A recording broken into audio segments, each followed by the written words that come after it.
Teman-teman, selamat siang semuanya. Kita Ya, kita mulai yang Miss. ya selamat siang. Kita mulai uh, makeup kelas kita pada siang hari ini.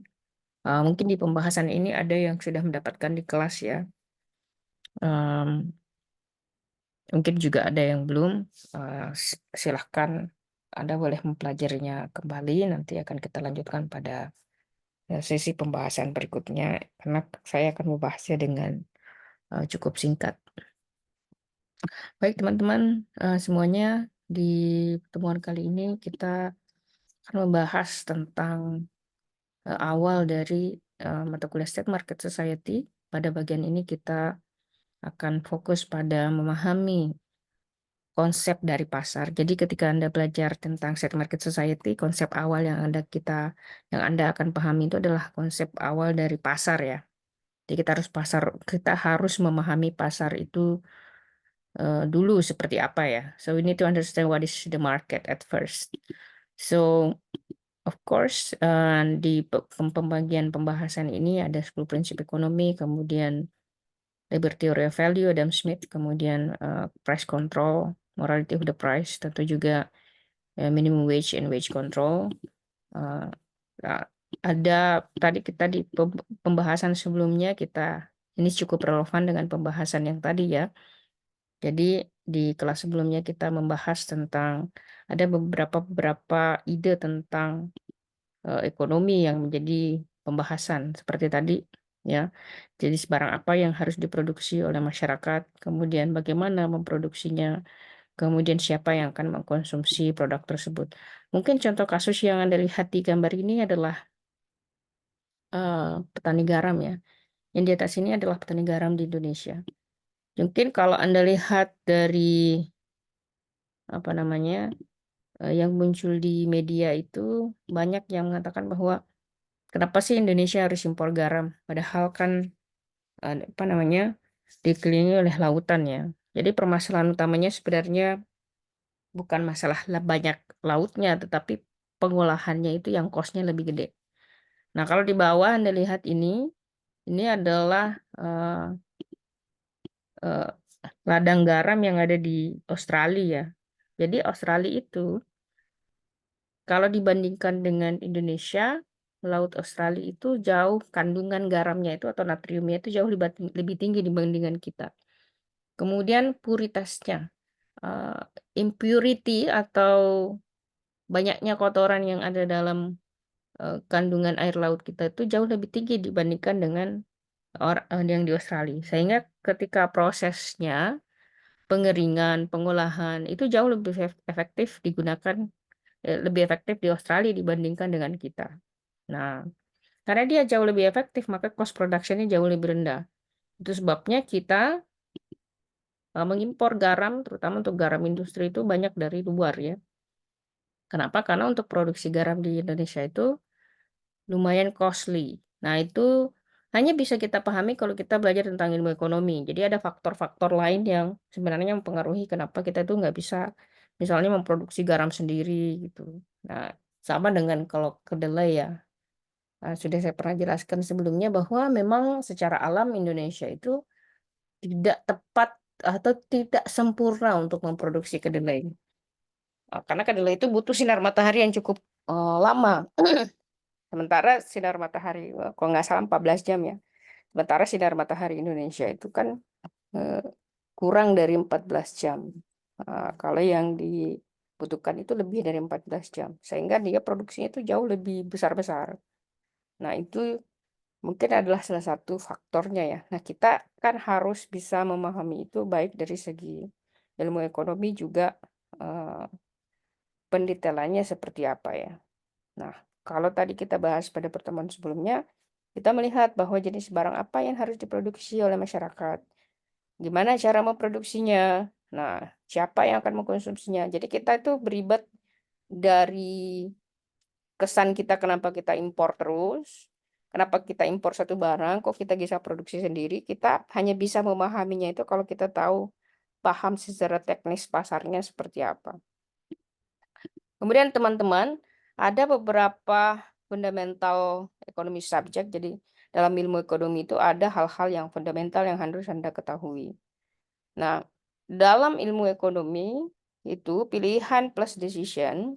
Jadi dalam pilihan itu selalu pilihan itu kita dihadapkan dengan keputusan kan. Jadi ada beberapa pilihan kemudian kita harus mengambil keputusan. So there are choices, there are decision. Jadi dari beberapa pilihan itu kita membuat keputusan. Nah, choices plus decision itu menggunakan by using scarce resources. Jadi kita ketika mengambil keputusan itu dari pilihan yang ada itu, kita menggunakan sumber daya yang ada. Sama seperti contoh misalnya waktu itu adalah scarce resources. Jadi dalam ilmu ekonomi itu semua sumber daya itu sifatnya scarce. Coba Anda lihat ini adalah Mongolia. Mongolia ini dia nggak punya laut ya. Jadi dia scarcity-nya itu terhadap air laut. Nah, sama kalau misalnya dia nggak punya air laut, berarti kan dia nggak bisa mendapatkan garam dari laut. Jadi dia harus beli. Nah, ini adalah scarcity-nya dia yang harus kemudian di antara pilihan-pilihan tersebut, kalau dia misalnya nih, dia mau produksi sendiri, let's say garamnya, garam laut ya, berarti kan dia harus membeli air laut, terus dikeringkan dan sebagainya. Itu cost production-nya itu jauh lebih tinggi. Sama ketika dulu di Saudi Arabia, itu mereka itu, Saudi Arabia dan EUY ya, United Arab Emirates itu dia pengen memproduksi gandum sendiri. Ya, tapi kan wilayahnya itu kan terdiri dari padang pasir. Jadi karena mereka terdiri dari padang pasir dengan curah hujan yang rendah, yang mereka lakukan adalah jadi air laut itu disuling dulu, disuling, difilter, kemudian jadi air tawar. Baru kemudian air itu dialirkan ke lahan-lahan gandum. Karena mereka nggak mau mengimpor gandum. Nah, yang terjadi adalah biayanya jauh lebih mahal dibandingkan mereka impor gandum. Nah, berarti kan ada choices-nya ya. Jadi choices itu apakah mereka produksi sendiri ataukah mereka impor. Nah, mereka harus membuat keputusan. Nah, itu disebut dengan choices plus decision dengan menggunakan sumber daya yang ada. Jadi, biaya untuk membuat keputusan atau cost of decision making itu sama dengan opportunity cost. Jadi biaya kita ketika kita mengambil keputusan itu sama dengan biaya kesempatan. Sama kalau Anda kuliah di Bakri. Bakri itu kan pilihan ya. Mungkin Anda apply di beberapa universitas, terus Anda mengambil keputusan bahwa Anda akan kuliah di Bakri. So, keputusan Anda untuk kuliah di Bakri itu kan ada cost yang harus Anda keluarkan di situ.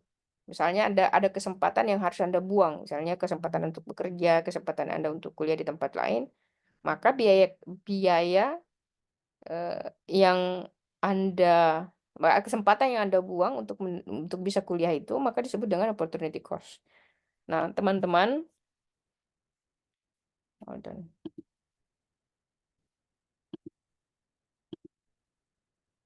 nah kemudian di dalam fundamental subjek ekonomi itu ada yang disebut dengan human action. Jadi kita mempelajari bagaimana manusia melakukan apa yang dia lakukan dan apa sih tujuan dari yang ia lakukan tersebut. Jadi kita bicara tentang why human do what they do. Kenapa manusia melakukan hal yang mereka lakukan. Kemudian apa tujuan dari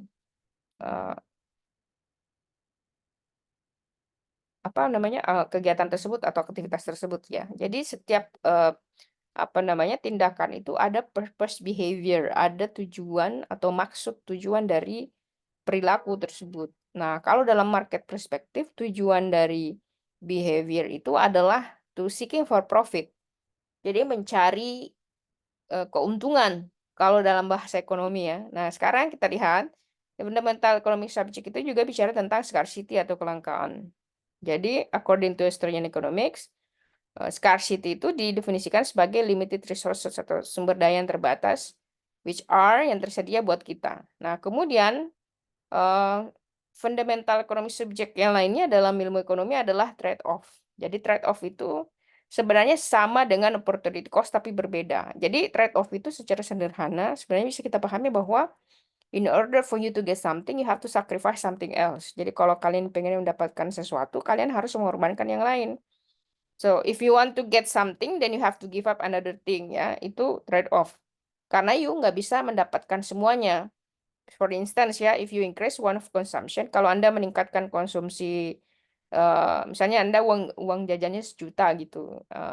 Kalau Anda dari 1 juta itu, misalnya Anda hanya punya jatah jajan 15.000. Kalau misalnya Anda 2 kali jajan, berarti kan konsumsi Anda terhadap barang lain itu kan pasti akan berkurang, ya. Contoh misalnya, dulunya mungkin Anda bisa naik Transjakarta, let's say couple times, karena Anda menaikkan konsumsi makanannya, harus dikurangi transportasinya. So, kalau misalnya kalau Anda menaikkan konsumsi terhadap satu barang, berarti akan terjadi pengurangan konsumsi pada barang yang lain. Nah, itulah yang disebut dengan trade off. Nah, kemudian berikutnya ada marginal analysis. Dan marginal analysis ini, kalau kita kembali pada pembahasan sebelumnya, itu kan ada beberapa pilihan. Dari pilihan itu kan kita harus membuat keputusan. Nah, dasar kita mengambil keputusan tersebut harus didasarkan pada cost and benefit analysis. Jadi kalau kita sudah mengambil keputusan nih, misalnya Anda sudah memutuskan saya akan kuliah di A dari 4 pilihan misalnya. Nah, keputusan Anda untuk memilih kuliah di A itu harus didasarkan pada cost and benefit. Jadi kira-kira keuntungannya apa, biayanya berapa. Nah, hasil kalkulasi dari cost and benefit itulah yang disebut dengan marginal analysis atau analisis marginal. Selisih dari keuntungan dan biaya yang Anda lihat dari keputusan-keputusan tersebut, itulah yang disebut dengan marginal analysis. Nah, teman-teman, kemudian berikutnya adalah efisiensi itu sama dengan produktivitas. Jadi, efisiensi plus productivity, efisiensi plus productivity itu bagaimana kita menggunakan sumber daya yang terbatas untuk menghasilkan output atau productivity number. Jadi, efisiensi itu sama dengan time and cost. Jadi, efisiensi, kalau kita bicara efisiensi, ya, itu time, terus cost. Jadi dia harus waktunya lebih cepat, biayanya jauh lebih rendah. Itu time and cost. Jadi time plus cost, itulah produk efisiensi. Nah, ya, productivity itu adalah time plus cost sama dengan jumlah produk yang dihasilkan. Jadi semakin banyak produk yang Anda hasilkan, maka akan semakin produktif. Semakin sedikit waktu yang Anda hasilkan, maka akan semakin sedikit waktu yang Anda butuhkan, semakin rendah biaya yang Anda butuhkan untuk menghasilkan sesuatu, itulah efisiensi. Nah, ini yang perlu Anda pahami, ya. Nah, sekarang, kemudian di dalam fundamental economy subject itu ada yang disebut dengan means. Means ini sumber-sumber produksi, ya. Kayak misalnya tanah, resources atau sumber daya kayak oil dan gas, waktu, dan uang, kemudian capital modal. Kemudian di subjek ekonomi juga kita belajar tentang utility.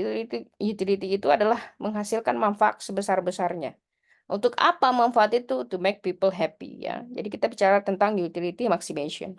Kemudian berikutnya kita bicara tentang goods barang, ya. Ada beberapa jenis yang sifatnya itu universal goods atau barang milik semua orang. Seperti misalnya energi. Jadi, Anda tidak bisa membatasi orang lain untuk menggunakan energi. Misalnya satu orang mendapatkan listrik, yang lainnya nggak bisa dapatkan saluran listrik. Itu nggak bisa. Kemudian obat. Anda tidak bisa membatasi semua orang untuk tidak bisa berobat. So, that is called universal goods. Semua orang bisa dan harus boleh mendapatkan akses terhadap barang-barang tersebut. Nah, sekarang kita lihat tipe ekonomi, ya. Tipe ekonomi itu ada 2, ya. Ada ekonomi mikro, ada ekonomi makro. Kalau kita bicara tentang tipe ekonomi, terutama tipe ekonomi mikro, kita bicara sebenarnya subjek terkecil dari ekonomi, seperti misalnya household, rumah tangga, individu, firm and business, atau perusahaan dan bisnis, ya. Kalau kita bicara tentang ekonomi makro, kita bicara ilmu ekonomi secara makro atau secara luas. Seperti misalnya kita akan bicara tentang GDP, kita bicara tentang stock market value, atau nilai saham, ya. kemudian kita bicara tentang defisit perdagangan, kita juga bicara inflasi, juga kita bicara ada employment, kemudian nilai dari currency. Nah, sekarang kita lihat aplikasi dari beberapa hal dalam ilmu ekonomi ya. Ingat dalam ilmu ekonomi itu, terutama dalam perspektif pasar, there is no morality in market. Jadi tidak ada moralitas dalam pasar. Kalau di kelas mungkin sudah pernah saya sebutkan sebelumnya, kayak misalnya kalau kita tanya apakah legalizing drugs is a good idea dalam perspektif ekonomi, of course. Nanti dibatasi saja dengan misalnya price mechanism, dinaikkan harganya atau dinaikkan pajaknya. Itu untuk membatasi, tapi jangan dibiarkan diperdagangkan secara ilegal. Kemudian isi morality oke to allow kidney market. Kalau dalam market ekonomi oke-oke saja ya. Kemudian abortion, kondom dan sebagainya itu dalam perspektif pasar, ingat dalam perspektif pasar tidak ada moralitas sehingga everything is okay. Kemudian should airline be allowed to price discrimination dalam artian apakah misalnya kalau naik pesawat ada orang kurus orang gemuk ya. Jadi apakah nanti naik pesawat itu nanti didasarkan aja semakin berat badan Anda, maka semakin banyak yang harus Anda bayar, karena itu kan berhubungan dengan energi. Kalau kita tanya dalam perspektif ekonomi, tas is oke aja ya. Nah, kemudian what is the optimal gasoline tax? Karena selama ini kalau kita dapat subsidi kan pemerintah yang bayar ya. Yang pemerintah itu dapat uang kan dari pembayar pajak. So, kan pertanyaannya adalah siapa sih yang harus dipajak? Apakah produsen, distributor, atau orang yang mengkonsumsi itu. Jadi sebenarnya subsidi BBM itu, ya, subsidi BBM itu kan dibayar oleh pemerintah. Jadi ada selisih harga misalnya nih, harganya seharusnya per liter itu 10.000, ya. Kemudian Anda bilang saya nggak sanggup perlu 10.000, saya sanggupnya 8.000, maka 2.000-nya itu dibayarkan oleh pemerintah. Tapi ingat 2.000 yang dibayarkan dari pemerintah itu kan diambil dananya dari pajak. Pembayar pajak itu adalah konsumen dari gasolin tersebut, bensin tersebut misalnya. Jadi itu adalah so what is the optimal gasoline tax? Jadi siapa yang harus membayar pajak di situ? Apakah orang yang mengkonsumsi harus membayar pajak? Dia sudah beli loh, terus dia bayar pajak lagi. Jadi kalau misalnya Anda pembayar pajak tahunan, pajak kan income tax ya. Kemudian kan pajak itu kan jenisnya banyak. Misalnya kemudian Anda membayar alokasi pajak Anda kemudian digunakan untuk subsidi BBM, kemudian Anda eh, apa namanya? Berarti kan secara logika sederhananya kemudian penghasilan Anda itu dipakai untuk mensubsidi orang lain gitu. Nah, this is going to be a question dalam ilmu ekonomi ya.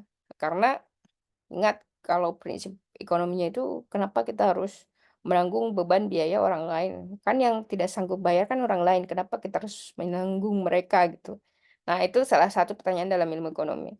Nah, kemudian aplikasinya sama dengan kita tadi ya, kita bahas misalnya nih orang yang antri, if you see this, ada orang yang antri di pom bensin, kan kita harus bertanya, ini sebenarnya yang bayar pajak ini siapa nih? Ya pom bensinnya kah, yang membeli bensin kah, atau pemerintah kah yang harus bayar pajak?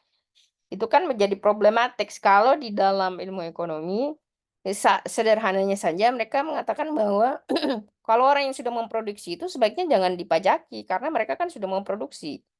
Jadi seharusnya yang dipajak itu adalah konsumennya. Kalau Anda mengkonsumsi, Anda kan tidak produktif. Kembali lagi tadi pada pengklasifikasian perspektif fisiokratisme tuh. Ada kelas produktif, semi unproduktif, gitu, steril unproduktif, itu kan ada kelas-kelas ininya. Jadi kalau dalam pendekatan ilmu ekonomi, esensialnya yang bayar pajak itu adalah yang mengkonsumsi produk, bukan orang yang menghasilkan produk tersebut.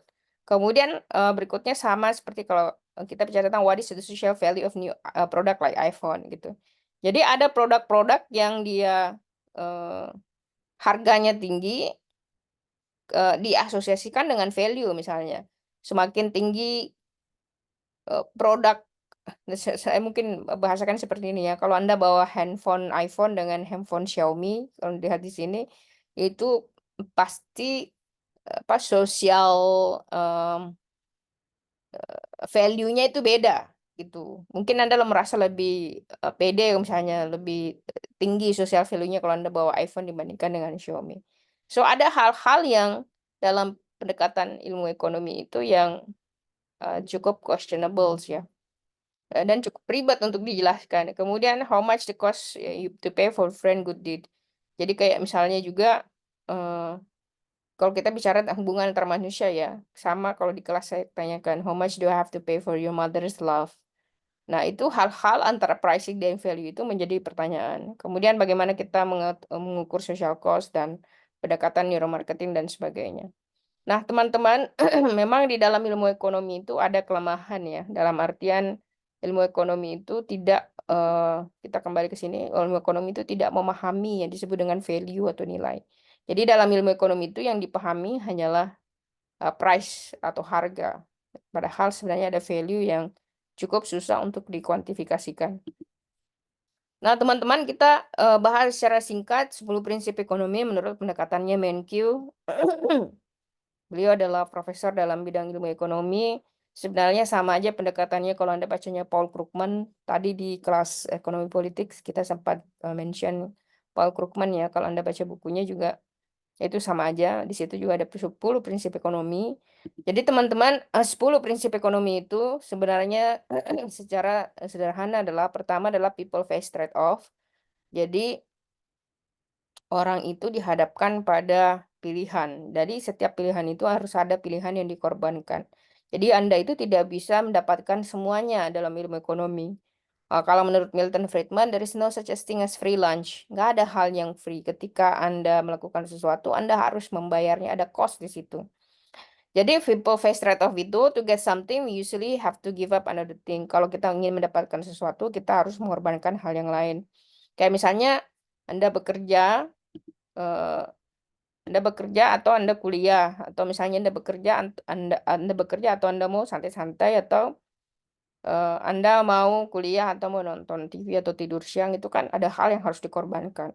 Nah, sekarang berikutnya adalah kita itu selalu dihadapkan pada efisiensi dan equity. Nah, efisiensi pada pembahasan sebelumnya kan kita sudah mention ya. Efisiensi artinya adalah masyarakat mendapatkan apa yang the most that it came from scarce resources, mendapatkan hal yang paling maksimal dari sumber daya yang terbatas. Nah, itulah resources. Nah, resources tadi kita kembalikan pada pendekatan awal adalah efisiensi sama dengan time plus cost. Jadi karena waktu itu kan terbatas ya, scarce. The most scarce resources di dunia ini adalah waktu. Jadi Anda tidak bisa tuh kayak turn back the time karena waktu itu the most scarce resources yang pernah ada. Kemudian cost biaya itu kan terbatas. Nah, jadi efisiensi time plus cost. Nah, sekarang kita lihat equity. Nah, equity itu sama dengan the benefit of those resources atau manfaat dari sumber daya yang distribusikan secara adil antar anggota dalam masyarakat.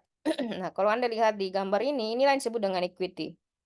Nah, ini yang disebut dengan equality. Equality itu sama dengan eh, ke apa namanya, kesetaraan. Jadi kalau misalnya kesetaraan, semua orang setara kayak gini nih, dikasih kursi yang sama atau pijakan yang sama. Nah, kalau equity itu diberikan pijakan atau sumbangan bagi orang yang lebih membutuhkan. Kita lihat nih, kalau dia kan nggak butuh, dia butuh, tapi dia lebih butuh karena dia kalau misalnya mau nonton football, dia kakinya nggak sampai. Nah, that is basically equity. Nah, pertanyaannya sekarang adalah dalam ekonomi apa yang dicari? Apakah equality or equity? Apakah kesetaraan atau ekuitas yang dicari? Karena kalau kita bicara tentang trade-off, kita bicara tentang resources plus time, sumber daya plus waktu. Nah, kalau Anda memilih antara work and university versus university, maka Anda harus lihat sumber daya plus waktunya kira-kira mana nih yang lebih menguntungkan. Itu yang harus kita pahami secara bersama ya. Sekarang, hold on. Berikutnya ya. Dua-dua. Di Bang Saud, gimana yang tadi jelaskan? Motor. Tolong yang ikut di kelas, tolong dimatikan mikrofonnya ya.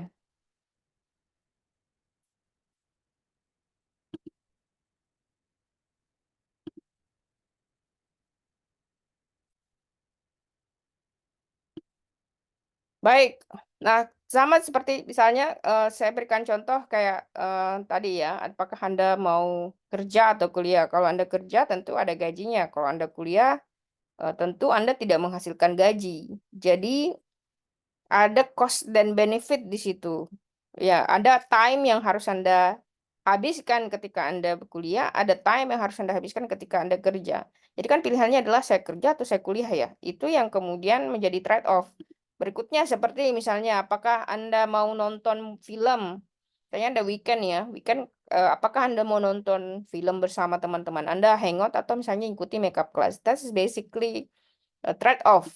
Kemudian berikutnya adalah kita bicara tentang the cost of something is what you give up to get it gitu. The cost of something atau biaya yang harus Anda keluarkan untuk menghasilkan sesuatu. Jadi begini, biaya itu tidak bisa dihitung secara parsial dalam artian satu biaya. Karena biaya, the cost of something, biaya sesuatu itu adalah keseluruhan biaya yang harus Anda keluarkan ketika untuk mendapatkan sesuatu. That is basically calls biaya kesempatan. Seperti misalnya nih ya, decision require comparing cost and benefit alternatif. Kalau misalnya kayak begini, Anda kuliah atau kerja, kuliah itu kan ada biayanya. Biayanya itu bukan uang kuliah semata kayak misalnya Anda kuliah di Bakri yang Anda consider sebagai biaya itu adalah uang kuliah semata. Tidak dihitung seperti itu ya, tapi biaya itu adalah biaya keseluruhan mulai dari Anda bangun, kemudian makan, mandi, sampai di kampus ada biaya transportasi.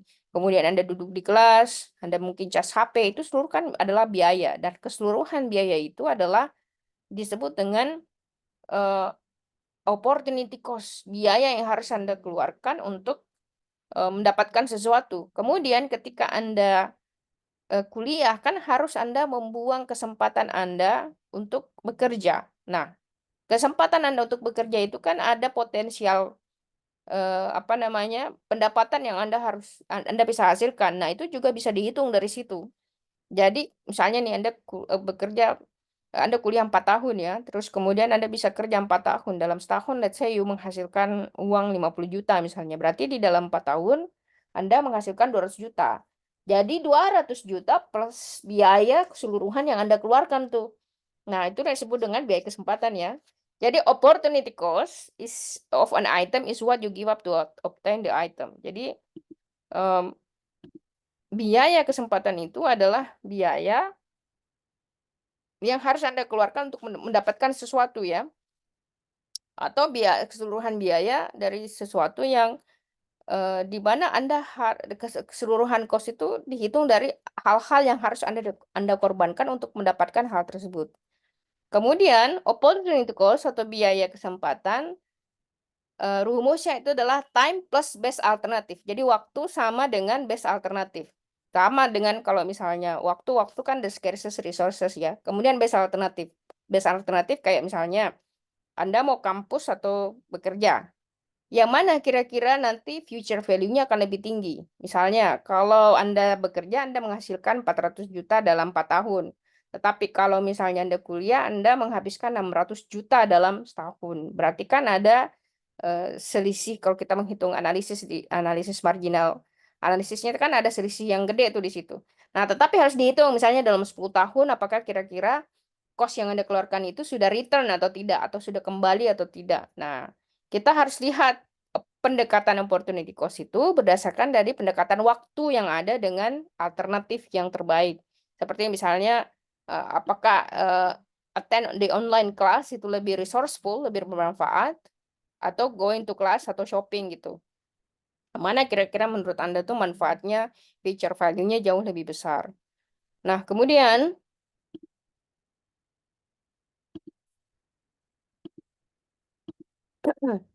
sama contohnya kalau misalnya nih ya, Anda mau pergi belajar atau tidur atau kerja atau nonton Netflix itu kan alternatif ada beberapa ya. Sekarang kira-kira dengan waktu yang Anda punya itu best choices-nya apa?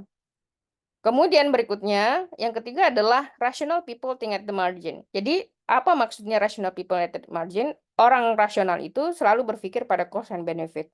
Jadi kalau misalnya mana lebih tinggi benefitnya antara Anda berpesta atau Anda belajar?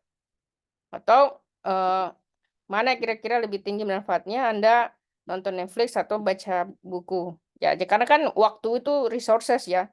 Dia resources. Jadi time is resources, tapi dia very limited resources. Sumber daya yang sangat terbatas. Jadi Anda tidak bisa increasing time. Karena time itu kan dia berkurang terus-menerus. Nah, that is basically rational people acting at the margin. Jadi dalam ilmu ekonomi itu selalu menganggap bahwa manusia itu adalah manusia rasional, base-nya homo economicus. Ya. Jadi people take action if marginal benefit is bigger than marginal cost. Jadi kalau misalnya kira-kira kita lihat ya orang belajar sama dengan berpesta. Kira-kira cost-nya mana lebih tinggi gitu, belajar atau pesta? Mana kira-kira benefitnya lebih tinggi, belajar atau pesta? Tapi sadly orang prefer ini lebih banyak daripada ini ya. So that is questionable dalam ilmu ekonomi. People make decision kemudian by comparing cost and benefit dari margin yang sudah ada. Nah, seperti tadi saya jelaskan ya. Kemudian berikutnya adalah people response to incentive. Jadi masyarakat itu merespon baik terhadap insentif yang berikan. Nah, apa insentif yang diberikan? Misalnya nih, Anda kalau rajin, kalau di orang tua ya Anda kalau rajin, saya akan naikkan misalnya uang jajannya. Itu kan insentif tuh. Atau misalnya Anda rajin-rajin belanja di Indomaret, Anda akan dapat poin ini. Itu insentif. Insentifnya apa? Supaya Anda rajin belanja. Sama dengan Alfamart atau rewards-rewards lainnya ya. Yang biasanya sering ditawarkan.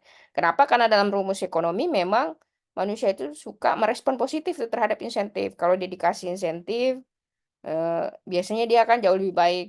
Sama dengan kalau misalnya di gajinya lebih tinggi, biasanya akan lebih bagus. Atau dikasih bonus yang lebih gede, dia akan lebih rajin bekerja. Nah, itu basically people respond to incentive. Jadi marginal changes in cost and benefit. Jadi kalau terjadi perubahan marginal dalam biaya serta manfaat, misalnya nih biayanya lebih rendah, manfaatnya lebih tinggi, orang itu akan termotivasi dan melakukan hal-hal ini ya, sama dengan kalau bayangin ya, misalnya kita pemilu nih, eh, kalau dikasih beras, misalnya kepada orang-orang ya, terus orang-orang itu memilih politisinya misalnya ya, secara ekonomi teori memang itu efektif karena orang termotivasi kalau misalnya diberikan sesuatu. Nah, itu kalau kita bahas tentang eh, insentif. Berikutnya kita lihat contoh lain misalnya bantuan luar negeri ya. Jadi sebenarnya kalau kita lihat bantuan luar negeri itu tidak ada hal yang ingat prinsip ekonomi itu there is no such a thing called free lunch. Jadi orang membantu itu tidak percuma. Jadi ada political dan economic motif di behind bantuan tersebut. Apakah dia pengen nanti bargainnya, saya bantu lu ya, tapi nanti tolong ini pasarnya dibuka atau gimana gitu. Nah sama ketika IMF masuk di Indonesia 97-98, itu kita dikasih bantuan oleh mereka, tapi kan kita ada trade-off-nya. Kita mengorbankan sesuatu, apa yang kita korbankan pasar kita, kemudian kita liberalisasi ya. Banyak kemudian perusahaan asing masuk ke Indonesia itu awal-awalnya tuh di tahun 97-98. Jadi nggak ada hal yang gratis, there's no such thing called free lunch. Kemudian berikutnya adalah trade can make everyone better off. Jadi perdagangan itu bisa membuat orang jauh lebih baik. Kenapa? Karena tidak semua orang harus memproduksi barang yang sama. Misalnya negara A memproduksi gandum, yang lainnya produksi sapi misalnya. Yang satunya produksi batu bara. Ya saling berdagang aja sehingga masing-masing tidak perlu saling memproduksi. Misalnya negara A pengen produksi gandum, sapi, dan ini pengen produksi semuanya. Itu sebenarnya pemahaman yang salah ya. Sama kalau kita tuh selalu bilang, kita harus produksi semuanya. Nggak bisa, karena kan lahannya terbatas, sumber dayanya terbatas. Yang bekerja kan juga terbatas. Jadi memang harus ada specializing dalam perdagangan. Jadi kalau misalnya berdagang itu salah satu efektifnya adalah atau manfaatnya adalah adanya kompetisi ya. Dan kompetisi itu pasti menghasilkan hal yang baik. Kemudian perdagangan itu membolehkan orang untuk menspesialisasikan dia mau produksi apa atau berdagang apa. Jadi perdagangan itu secara ilmu ekonomi dia membuat semua orang menjadi jauh lebih baik. Kemudian market are usually a good way to organize economic activity. Jadi pasar itu adalah cara yang baik untuk mengatur aktivitas dalam pasar. Nah, kenapa? Karena market is the economy that allocates resources through the centralized decision of many firms and households as they interact market for goods and services. Kenapa? Karena dalam market ekonomi itu kan banyak pelakunya ya. Misalnya nih, petani tomat menghasilkan tomat dijual kepada supplier, supplier kemudian menjualnya ke supplier kedua, ketiga, dan berikutnya. Itu kan banyak change dari market atau pelaku pasar. Jadi ketika kemudian pemerintah datang untuk mengintervensi tersebut, mereka kan nggak paham tentang itu. Jadi menurut mereka, pasar itu adalah organisasi yang paling efektif untuk mengatur pasar itu sendiri. Karena misalnya nih, household decided what to buy and who to work for. Kayak rumah tangga itu kan dia memutuskan sendiri mereka mau makan apa, beli apa, dan sebagainya. Dan firms atau perusahaan itu memutuskan untuk siapa yang akan dia pekerjakan dan apa yang akan mereka putuskan. Jadi pemerintah dalam perspektif pasar ini tidak perlu intervensi untuk menentukan produk apa kira-kira yang harus diproduksi, kemudian berapa harganya, siapa yang akan dipekerjakan, apa syarat pekerjaan. Kalau di Indonesia kan banyak banget ya, kayak misalnya you ketika mau bekerja di satu perusahaan harus ada syarat tinggi badan, jenis kelamin, umur berapa, dan sebagainya. That is et cetera, et cetera. Kemudian household and firms interacting in market as act if guided by invisible hand. Jadi rumah tangga dan pasar itu, perusahaan itu berinteraksi dalam pasar itu seperti diatur oleh invisible hand. Invisible hand atau tangan yang tidak terlihat. Saya mau berikan contoh begini ya. Invisible hand itu kan teorinya berasal dari Adam Smith. Invisible hand itu sebenarnya bisa dipahami adalah seseorang atau sesuatu yang mengatur sesuatu tuh yang tanpa terlihat. Saya berikan contoh sederhana kayak gini. Orang antri itu tidak perlu sebenarnya orang itu diatur antri karena kalau dia lihat ada yang kosong pasti dia akan ikut pada antrian tersebut. Bayangin Anda masuk McDonald ya. Di McDonald itu ada 2 atau 3 antrian. Anda lihat di antrian pertama full, kedua setengah, dan antrian ketiganya kosong misalnya. Anda secara otomatis itu akan masuk ke antrian ketiga tanpa harus diatur tuh. Silakan masuk ke antrian ketiga. Kan nggak seperti itu. Nah, itulah yang disebut dengan invisible hand.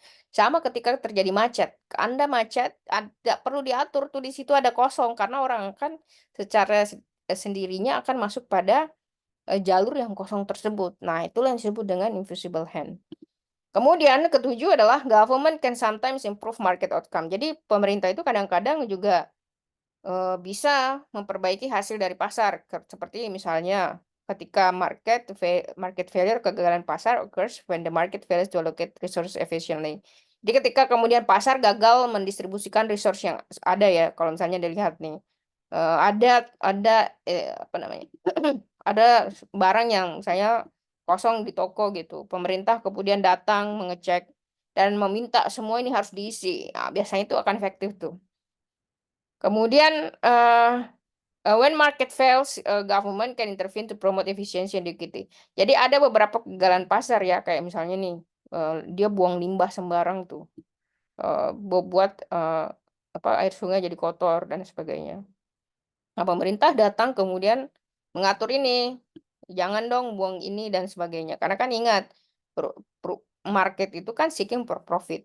Nah, sementara kalau pemerintah itu seeking basically public legitimacy. Dia butuh pengakuan dari publik. Nah, jadi tugasnya pemerintah itu adalah mengatasi externality ya, atau hal-hal apa namanya itu kalau externality. Hal-hal yang di luar dari hal-hal yang dihasilkan dari kegiatan pasar yang sifatnya buruk ya, tidak bisa dikendalikan kayak misalnya polusi itu externality ya. Kemudian kerusakan lingkungan, sampah dan sebagainya itu disebut dengan externality. Berikutnya adalah standar country standard of living atau standar suatu negara ditentukan oleh kemampuan negara itu untuk memproduksi barang dan jasa. Jadi semakin tinggi kemampuan suatu negara untuk memproduksi barang dan jasa, maka standar hidupnya itu akan semakin tinggi. Jadi semua variasi dari standar hidup, almost all variation of living standards, dijelaskan by different country in productivity. Jadi kalau kita lihat misalnya this is New York, this is Jakarta. Standar of living-nya berbeda. Kenapa? Karena produktivitasnya di sini pasti jauh lebih tinggi dibandingkan dengan produktivitas yang ada di wilayah ini. Jadi productivity itu sama dengan jumlah barang dan jasa yang diproduksi setiap jamnya oleh pekerja. Jadi kalau dalam setiap jam pekerja yang ada di New York ini itu jumlahnya lebih banyak dibandingkan dengan jumlah barang yang dihasilkan oleh pekerja yang ada di Jakarta. Nah, standard of living boleh diukur dalam berbagai pendekatan seperti misalnya personal income. Orang kalau misalnya kerja di New York pasti gajinya beda kalau bandingkan kerja di Jakarta. Kemudian dengan membandingkan total market value atau jumlah keseluruhan nilai dari yang diproduksi oleh negara tersebut.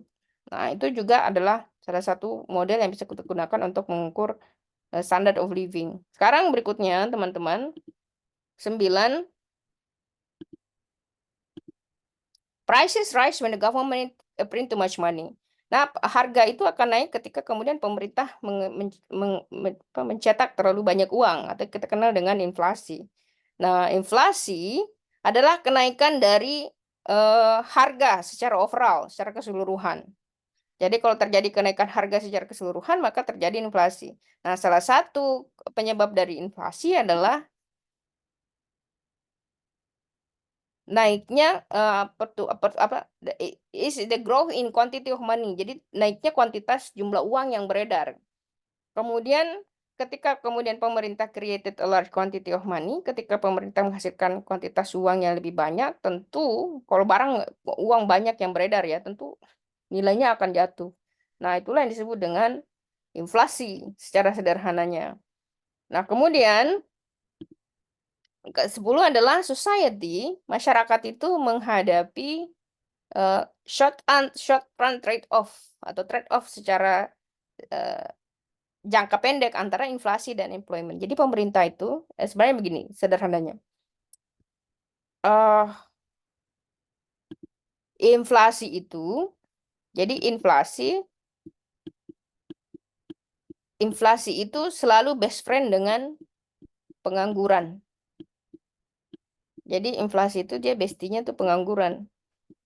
Nah, ini kalau mau diselamatkan hanya bisa pilih satu. Apakah mau selamatkan inflasi atau pengangguran? Itu kita tidak bisa memilih dua-duanya. Hanya bisa pilih satu.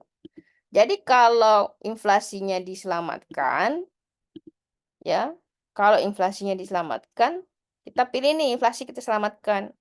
Maka inflasi rendah, penganggurannya akan tinggi. Tapi kalau dia penganggurannya kita selamatkan, kita atasi pengangguran nih, penganggurannya rendah, maka inflasinya akan tinggi. Jadi ini tidak bisa diselamatkan dua-duanya, inflasi dan pengangguran kita selamatkan bersama. Secara rumusnya, seperti misalnya, kalau kita lihat teorinya Phillips curve ya, itu ada trade-off. Kita hanya bisa milih satu tuh. Apakah kita selamatkan inflasi atau kita selamatkan pengangguran. Jadi ketika kita kurangi jumlah pengangguran, inflasi akan tinggi. Begitupun sebaliknya, jika kita kurangi inflasi, pengangguran akan lebih banyak. Nah, ada short run trade off antara kedua aspek tersebut. Nanti pendalamannya akan saya coba jelaskan di kelas ya, karena ini agak ribet untuk memahaminya kalau dijelaskan secara online. Tapi itu gambaran secara sederhananya ya. Nah, sekarang kita lihat berikutnya. Nah, di dalam aktivitas ekonomi itu ada produsen, ada supplier, atau pemasok, kemudian supplier atau distributor ya, kemudian ada konsumen. Nah, produsen ini secara detailnya akan saya jelaskan di kelas yang belum saya masuki ya. Kalau kita lihat dalam aktivitas ekonomi, ketika ada proses penambahan nilai, ya, maka disebut dengan additional. Kalau terjadi proses penambahan nilai, ada proses penambahan biaya, maka harga barang akan jauh lebih tinggi. Seperti contoh misalnya ini, you lihat sapi, kemudian kalau saya tanya mana lebih tinggi eh, biayanya atau harganya, sapi atau daging gitu, atau misalnya susu atau yogurt. Nah, kita lihat economic activity itu didasarkan pada dua hal. Kalau dilihat dari faktor produksi, itu ada faktor produksi pendekatan dari Marx, ada pendekatan faktor produksi dari Smith, ada pendekatan produksi dari Marx. Nah, kalau menurut Adam Smith, atau kita kenal dengan Smithian perspektif, itu ada land, ada tanah, sumber daya alam, ada labor, ada capital, ada entrepreneur. Sementara kalau Marx, sumber daya itu adalah the personal activity of the man atau the work itself, kemudian subjek dari kerjaan, dan kemudian instrumen yang dipakai. Nah, kita lihat ya, nanti detailnya akan saya coba jelaskan lebih detail di kelas. Kita lihat, jadi ada beberapa hal yang mempengaruhi permintaan, seperti contohnya harga barang. Jadi kalau harga barang itu sendiri akan mengurangi permintaan. Jika harga barang itu naik, maka permintaan akan turun. Kemudian jika harga barang misalnya naik, harga tomat naik, maka harga yang berkaitan dengan tomat tersebut juga akan naik. Misalnya harga sambal akan naik. Nah, biasanya harga pecel ayam juga akan naik. Kemudian harga barang pengganti. Misalnya karena harga tomat naik, otomatis dia nggak bisa dipakai untuk membuat sambal, maka dipakailah misalnya cuka. Kemudian income, pendapatan, itu juga akan mempengaruhi demand, dan kemudian preference atau taste terhadap suatu barang itu akan juga mempengaruhi permintaan. Nah, ada beberapa permasalahan dalam ilmu ekonomi. Permasalahan utamanya itu relies on dua hal ya. Pertama adalah price and value. Jadi kalau ilmu ekonomi itu dia tidak tahu apa itu value. They don't know what is value, but they know what is price. Nah, menurut Smithian, permasalahan dalam ilmu ekonomi itu how and who do determine price and value. Bagaimana kita menentukan harga. Jadi menurut Smith, yang bisa menentukan harga itu harus dilihat dari faktor produksi dan biaya produksi. Nah, sementara menurut David Ricardo, harga itu ditentukan by cost, oleh biaya, bukan utility. Utility itu manfaat ya. Jadi utility here refers to the total satisfaction atau total kepuasan yang didapatkan konsumen ketika mengkonsumsi barang dan jasa. Nah, sementara menurut Marx, society can only survive if the good and service that's useful. Jadi menurut dia penentuan harga itu harus ditentukan dari manfaat barang tersebut. Ya. Jadi sama-sama sebenarnya di sini utility, tapi utility berdasarkan dari manfaat, sementara utility menurut Ricardo itu adalah kepuasan dari konsumen itu sendiri. Nah, sementara menurut Menger, harga itu relatif, begitu juga dengan value. Nah, teman-teman, kita lihat berikutnya ya.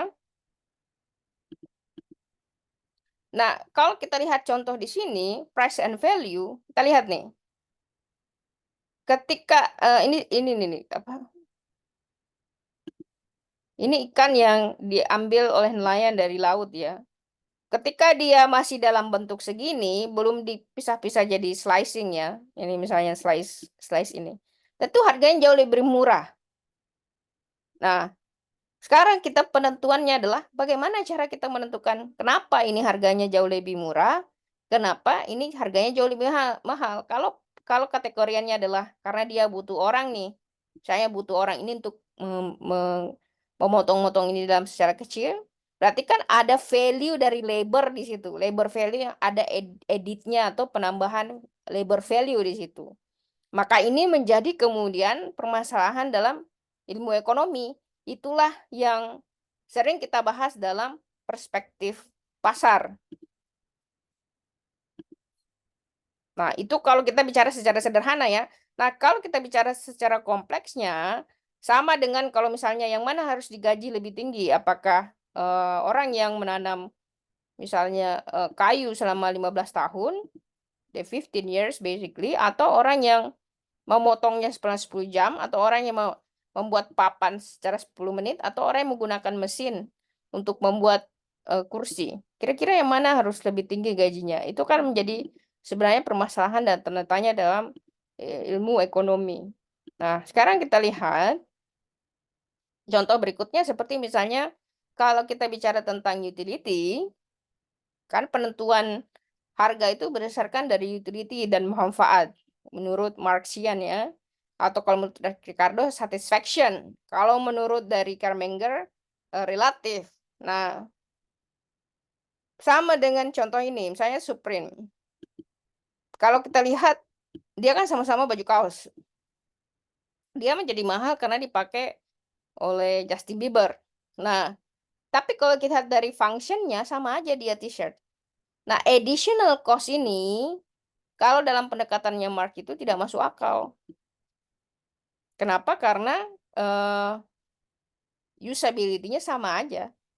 Dia manfaatnya sama-sama aja. Jadi penentuan harga kalau berdasarkan dari usability atau kebermanfaatan, dia tidak memenuhi angka ini. Jadi seharusnya di sini $10, di sini mungkin ya $11 karena ada cetakan ini nih misalnya nih. Karena ini kan butuh additional cost.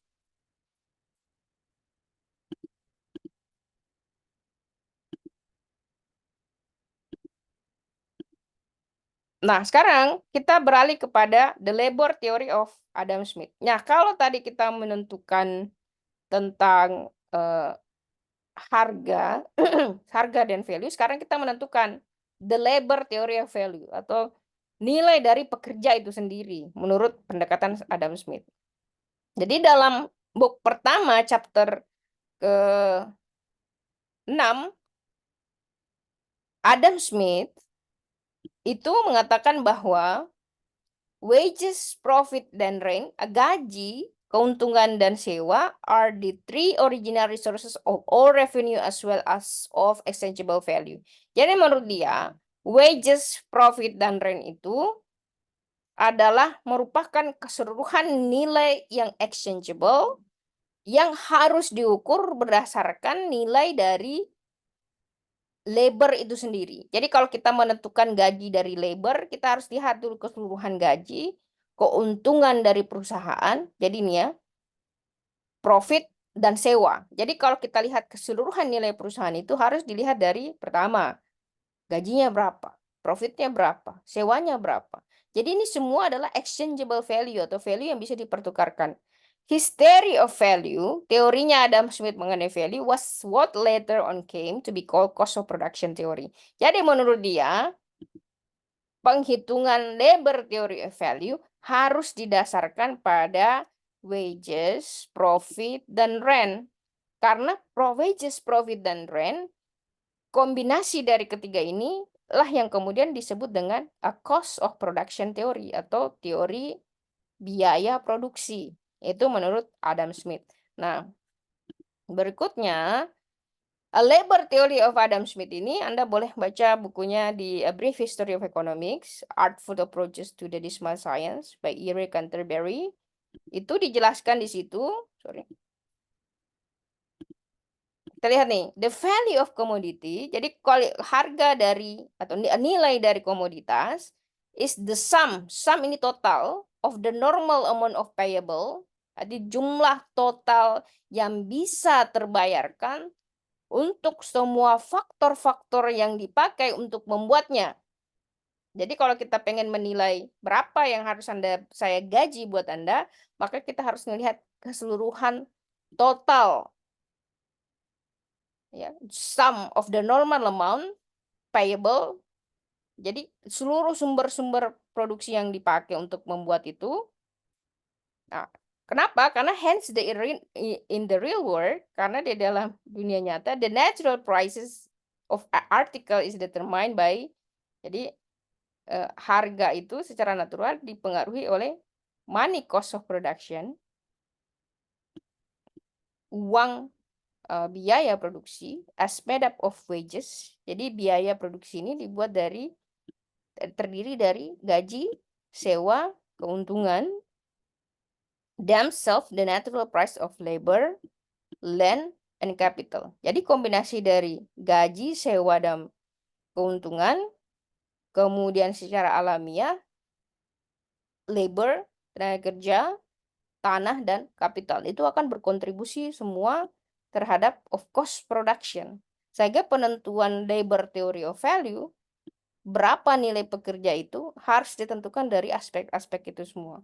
Nah, di dalam jangka panjang atau in the long run, price of commodity atau harga dari komoditas hanya ditentukan secara mandiri sendiri dari cost production atau biaya produksi. Jadi kalau misalnya nih, ada semakin tinggi cost production-nya, maka seharusnya gaji Anda semakin tinggi, bukan semakin rendah. Nah, the price of every commodity resolve itself into sum of natural rates of wages, profit, and rent. Jadi kombinasi ketiga ini ya, tadi itu berapa kali disebutkan. Gaji, profit, dan rent. Karena ini berkontribusi terhadap biaya-biaya produksi. Jadi secara sederhana semakin tinggi biaya produksi, maka seharusnya semakin tinggi gaji. Kenapa? Karena biaya produksi itu kan, misalnya nih, kalau harga bensin naik ya, itu kan harga bensin naik misalnya itu kan mempengaruhi biaya produksi itu, kenaikan biaya produksi. Artinya kalau biaya produksi naik, Anda gajinya harus naik. Kenapa? Karena biaya hidup Anda juga naik. Nah, itu adalah accumulative value kalau kita sebut dalam ilmu ekonomi. Ini mungkin pelajarannya agak berat dan ribet ya. Nah, sekarang we're not going to talk about that. I think that is just too difficult.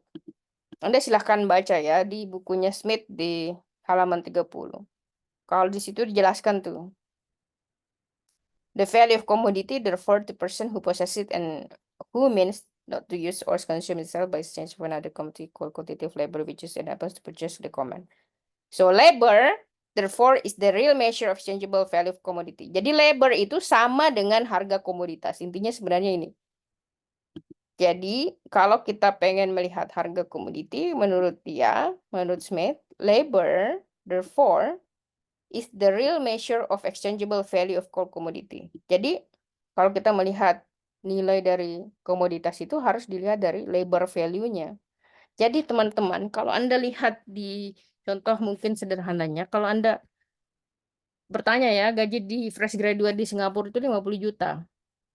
Kenapa 50 juta? Karena hasil produksi yang dihasilkan atau komoditas yang dihasilkan oleh orang Singapura itu jauh lebih tinggi dibandingkan dengan misalnya di Indonesia. Kenapa? Karena labor itu atau tenaga kerja itu merefleksikan nilai dari komoditas yang diproduksi. Secara sederhananya itu yang kita bisa pahami ya. Nah, jadi itu adalah kalau kita pelajari yang tadi itu adalah classical theory of labor. Jadi kita bicara dalam beberapa pendekatan, kalau Adam Smith melihatnya labor theory of value sama dengan nilai komoditas yang dihasilkan, kalau Karl Marx berargumentasi bahwa labor value itu sama dengan physical labor atau pekerjaan fisik yang dihasilkan dari tenaga kerja itu sendiri. Nah, oke, sampai sini ada yang ditanyakan, silahkan.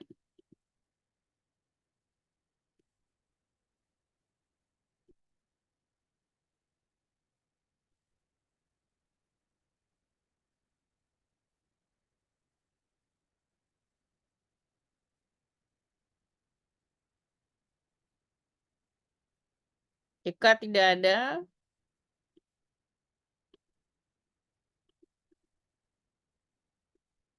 kita pada pertemuan berikutnya kita akan membahas ini ya. Sorry, little bit much. Kita akan membahas tentang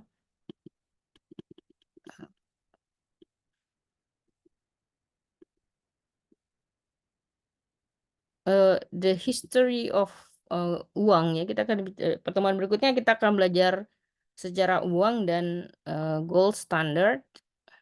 Kemudian the origin of bank and insurance. Kita juga akan belajar the origin bond and hedge fund dan akan belajar tentang peran dari central bank juga. Kita berikutnya financial market, juga kita akan belajar tentang cryptocurrency pada pertemuan berikutnya. Baik teman-teman, sampai di sini pertemuan kita pada siang hari ini. Saya cukupkan sampai di sini. Selamat menikmati akhir pekan.